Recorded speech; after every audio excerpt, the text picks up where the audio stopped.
Assalamu alaikum wa rahmatullahi wa barakatuh. Ripino Islam.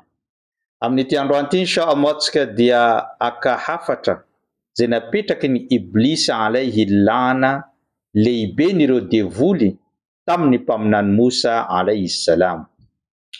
Voarakitra ao amin'ny hadis maropototra fa indray andro mpaminany Musa alayhi salam nifanena tamin'ny Iblis ka niangaviny toy izao: ry Musa, ianao dia nisafidiny tombo-janahary hiresaka mivantana aminy, ary nisafidiny ihany koa ho isan'ireo mpaminany manandanja sy lehibe teto ambony tany.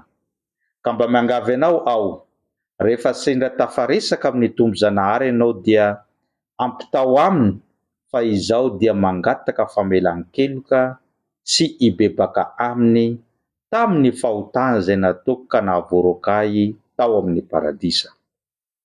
Lasa mpaminany Musa alayhi salam, ary rehefa tafaresaka tamin'ny tompo Allah dia nampitay ny soamantsara ny afatry ny Iblis. Taty aoriana rehefa mifanena Iblis sy mpaminany Musa dia niteny izy manao hoe: o ry Iblis, efa nampitayko tamin'ny tompo Allah subhanahu wa ta'ala ny hafatrao, dia namaly izy manao hoe: raha te hibebaka ianao amin'ny fahotana vitanao dia mandehana eny amin'ny fasan'ny Adama miankohoka eo anatrehan'izany fasana izany. Raha ataonao zany dia voafafa ny elokao, ary raha ataonao zany dia azonao ny famelan-keloka sy ny fibebahana avy amin'ny Allah.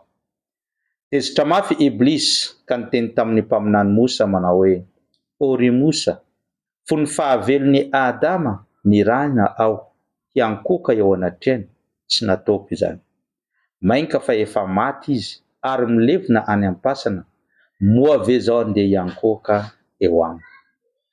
Afaka fotoana fohy rehefa afaka ny hatezerany Iblis dia niteny tamin'ny Musa izy: o ry Musa, rehefa nitondra afatra anao tany amin'ny tompo Allah dia mba mametraka conseil aminao aho.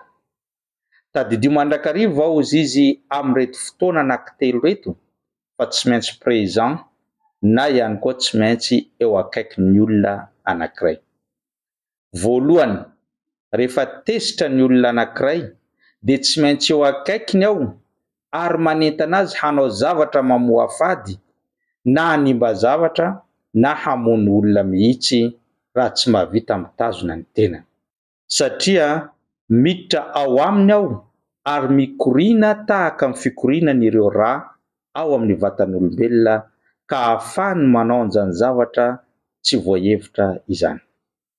Ny fotoana faharoa dia rehefa hamonjy ady masina ny olona anankiray dia miditra ao an-tsain'ny olona aho mampatsiahy azy ny vady aman-janany, miteny manao hoe: andeha hamonjy ady masina ianao, mety ho faty any, ka iza no hikarakara ny vady aman-janakao. Hany ka nin'olona iny mieritreritra an'izany ka mihemotra sy mandositra tsy manatanteraka an'izany ady masina izany. Ny fotoana fahatelo kosa, rehefa misy lehilahy sy vehivavy mipetraka amin'ny toerana anankiray any an-takotakona, any amin'ny mangingina, dia izao no fahatelon'izy ireo, ka tsy maintsy ataoko ny hevitra rehetra ahatafalatsaka azy ireo ao anatin'ny fijangajangana.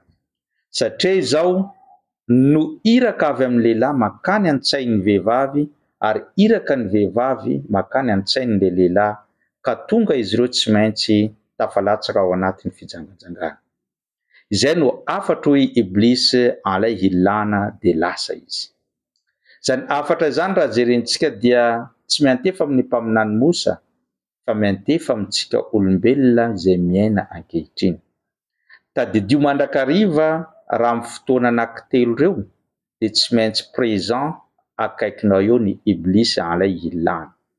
Amin'ny fotoananao tezitra dia lasa manaonao fahatany, lasa tsy mahatazo tena, ary lasa manao zavatra izay mamoha fady ka miafara amin'ny fanimbany-javatra sy famonon'olona mihitsy, aty aoriana anao vao manenina tamin'izany zavatra izany.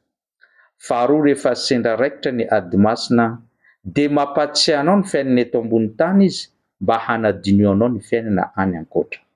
Ary ny fahatelo farany, rehefa sendra ianao sy vehivavy anankiray tsy fady anao, mipetraka any amin'ny takotakona, dia ataony devoly ny hevitra rehetra ahalatsaka anareo ao anatin'ny fijangajangana. Noho izany, tadidio izy mandrakariva amin'ireo fotoana anankitelo ireo, fa tsy maintsy hanao zavatra mamoafady eo aminao.